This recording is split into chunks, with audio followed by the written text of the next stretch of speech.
Hi everyone and welcome to my channel. My name is Alexandra and this is my English channel. My main channel is in Russian. And today I'm gonna tell you how I moved to Paris. To begin the story, we'll have to go back to when I was 17. I was finishing high school in Latvia. For those who don't know, I come from Latvia, from a Russian-speaking family, so my main language is Russian. And I was finishing high school and thinking of where to go to the university. When I started to think where would I like to study, I didn't have really a country in mind. I just knew that I wanted to get a really good bachelor degree and I wanted to go to like a top-ranking university. But most of the universities are very expensive. In the UK, it's minimum 9,000 pounds per year. In the US, it's even more expensive. But actually, there are many countries in Europe where bachelor degree is almost completely free. So I started to Google what are the best universities in Europe or in the world and which of them are free. And one day I was just scrolling through Facebook and I came across an article. The title of the article was like top best universities for free or something like that. And so that's where I saw that universities in France are almost free. So France was a great option, except you have to know French. I have actually already taken some courses of French. I had it through 4th grade to like 8th grade, but we didn't really study much because, teachers would change every year, and from every year we would start French from the beginning. So I literally didn't know anything. Actually, in the 10th grade, we went as an exchange students to north of France, but it was an exchange program to learn English. So first we went to France and then the French students came to Latvia. And we were supposed to speak English because at that time at my school we've studied German. So I was like 15, maybe 14 years old. I already had some courses of French. I did understand what people were saying there, but I couldn't say a word. So can you imagine? I've been studying French for many years, but I couldn't say anything. So in my mind, it was impossible to go and study in French. I decided to try. Why not to apply to a French university? I started studying really hard. I took private lessons with a French teacher and then I also went to Institut Français. This is like a French institute. I think there is one almost in every country in the world.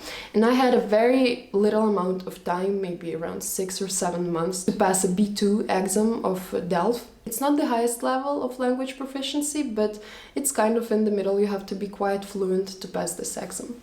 And so when I had this incredible motivation to learn French, because I really wanted to go study somewhere, and I actually passed this exam in the end, spoiler. I applied my documents to the university, and long story short, I got accepted. If you want me to make a video about how I study languages, please write it in the comments below and maybe I'll do one. So when I determined my goal, which was to go study to France, I actually learned more in 6 months than I did in those 6 years of French in school. I never dreamed about Paris, I never dreamed about living in France. It wasn't my goal at any point of my life. When I was a teenager, I really wanted to live in the United States. So I moved to Paris when I was 17 years old.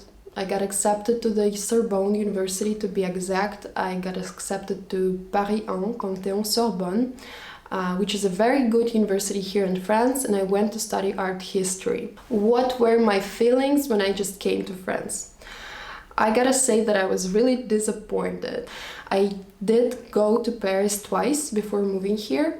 I liked it a lot. It's a really beautiful city, but I never had a thought. I could never imagine that I would actually move here. And so what I did, I created an artificial motivation because I had to study French really fast and it was all during my school exams, so it was quite a hard time for me. So what I did, I followed all the bloggers on Instagram. It was 5 years ago, so there wasn't really a lot of bloggers then. It was mostly photographers that lived in Paris and would post some French streets, cafes. Then I followed every news page on Twitter, like Le Figaro, everything that I knew. I just followed it on Twitter, so every day I would wake up, I would see French pictures, I would see photos of Paris on Instagram. I would go through French news on Twitter. On YouTube, I started watching French bloggers, bloggers that lived in Paris. I started watching French movies to see all those streets and get inspiration and motivation to learn French. Then I watched a bunch of French movies. I saw all those pretty French streets with pretty French apartments. So what happened basically? When I came to Paris, I had this picture in my mind. This is how life in Paris should look like. And of course, when I came, it was nothing like that. First of all, the university. So when you Google La Sorbonne, you'll see this amazing campus, like really beautiful. It almost looks like a castle. And then, first day in university, I see this building. I'll put some pictures here so you can see how it looked like, and I was really shocked. Everything was covered in graffiti. There was no toilet paper in the bathroom.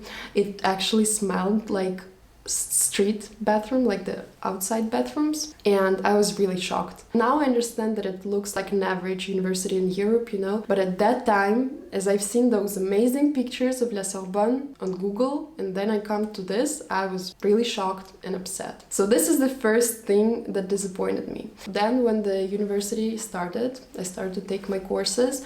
I really wanted to make French friends. I spoke to everyone in the class, and people would literally look at me like this, like, why are you talking to me? And at that time I was really talkative, I was very friendly, and it was easy for me to make friends in Latvia, and everywhere I would travel, I was really easygoing.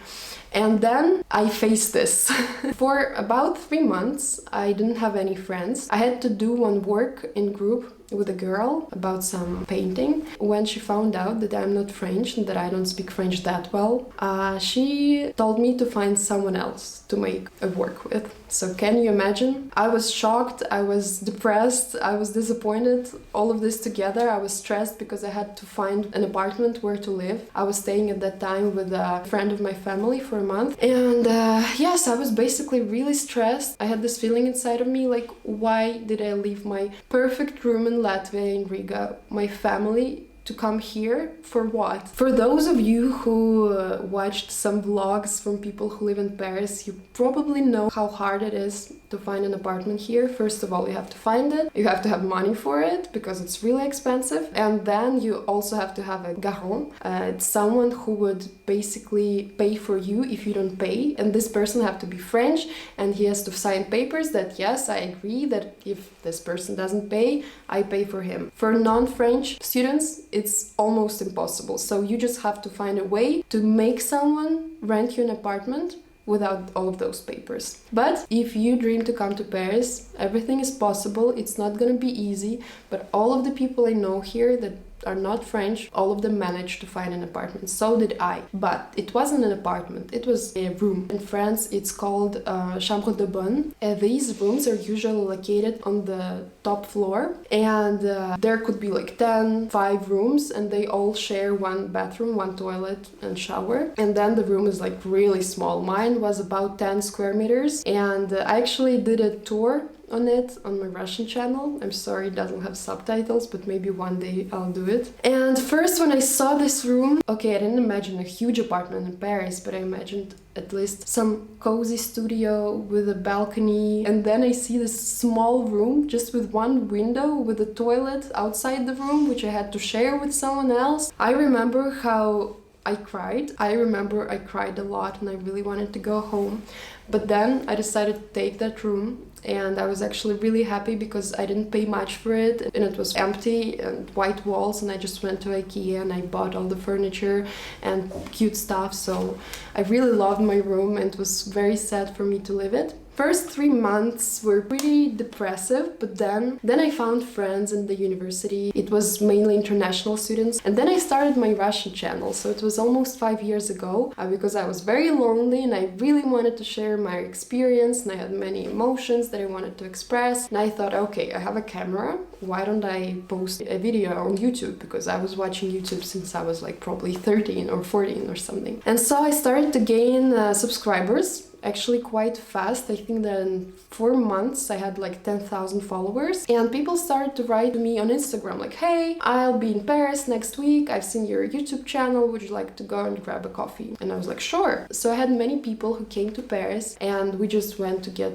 a coffee, and you know, people came, then they left. So they weren't really my friends, but at least I had someone to communicate to. Right now, probably like 50% of people I know, 50% of my friends, they are from Instagram. So I'm really grateful for that experience. It did not only make me stronger, it actually gave me everything I have now. My YouTube channel, my Instagram, my friends. So it was a very, very important moment of my life. So what happened then? When I graduated from the university, it was the time when my lease for the apartment, for my room, was ending, and I decided not to look for another apartment and just leave Paris and travel a bit. So after I finished the university, I went to New York, I went to Barcelona, where else, to Greece. So I traveled a bit around the world, and in 6 months I understood that okay, I really miss Paris, I have to come back. And I came. It was October 2019. Did some, what it's called in English, it's like subrent. So I subrented few apartments, and I spent like half of a year again here in Paris, and now I could afford myself a pretty nice studio in Paris, which I actually dreamed about when I just came to Paris. I was really happy that I didn't need to go to the university and do all of those projects, and I could just focus on what I'm doing. And then I had planned a trip to South America, to Peru, so I packed my stuff. I was about to spend a month in Peru, and I flew to Peru, and guess what? Coronavirus starts. I spent like 10 days in Peru, and I had to leave urgently. And as I didn't have an apartment in Paris, I've decided to go back to my home country, to Latvia, to live with my family. I think you would understand me when such a situation happens in the world. Well, you probably go back where it's safe. Plus, Latvia is a really small country. I don't know if you know where it's located, but it's Baltic states. We border with Lithuania, Belarus, and Russia, but we're in the European Union. So I came back to Latvia, and I didn't know for how long I'm gonna stay there. And basically it happened that I stayed in Latvia for a year. A lot have happened during this year. I had like a small life crisis. My grandmother passed away. Then my mom told me that she's moving with my brother to another country after my parents got divorced. And my second brother, he moved to the Netherlands to study. So basically my world has changed, you know, my world and my family has changed. The world itself was changing, and I really had quite a hard time while I was in Latvia, but it was also a very important time for me to grow. I went to psychologist, I started doing yoga, which I still do almost every day. I feel inside that I changed a lot during this past year, and so now I've decided that it's time to go back to Paris. And it's already third week that I'm here in Paris. I'm living at my friend's place right now. I don't know for how long I'm gonna stay here. Maybe I'll do some sub-renting for a few months. Maybe I'll rent something for a longer term. I don't know yet. I just wanna enjoy my life, spend time with people I love, do what I love, and get inspired from this amazing, beautiful city, because Paris is one of the most beautiful cities in the world. And you know what I've noticed? Those people who have very high expectations, they come to Paris and they get disappointed. And sometimes they will never love Paris. I know I said that I had some expectations, but that was the artificial expectations, you know? It wasn't like from 5 years old, I've dreamed about Paris, had the Tour Eiffel on my wall. It wasn't like the dream of my life. And then there are people who see Paris like a perfect place in the world, like Disneyland, these beautiful streets, La Durée, and all of this. And then they come to live here, and they understand that this is just a basic city where people live, where they work. Yes, there's some trash outside, as in every big city in the world. So if you don't idolize the city, you're gonna love it. And what I love about Paris is that people are so different here. They self-express with their clothing, with their makeup. They're free to do anything, you know? There's so many art historian students. You know what? In Latvia, everybody would ask me like, what? Art history? How are you going to make money with art history? Every person I meet, I ask them like, where are you from? And then the guy tells me, I'm from Costa Rica, I lived in Germany, then I lived in Lithuania, and then I came to Paris. I'm a ballet dancer or something, you know? You ask a person something and you can never know what they're gonna answer to you, because everyone is just so different here, and plus very creative. So this is my story. I hope it was interesting for you. I haven't spoken in English for that long, for a very long time, so I hope my accent wasn't that bad. I do get a lot of comments from my Russian-speaking viewers that my accent is pretty bad. What can I do? I will try to improve it, but for now it is what it is. Thank you for watching. I would really appreciate if you would like this video and subscribe to my channel, because I'm gonna vlog in English finally. It's been a year that I haven't posted to this channel, and I'm gonna change that. I'm gonna make some videos in English. So let me know in the comments below what would you like to see on this channel. Thank you guys. I'll see you in my next video. Bye bye.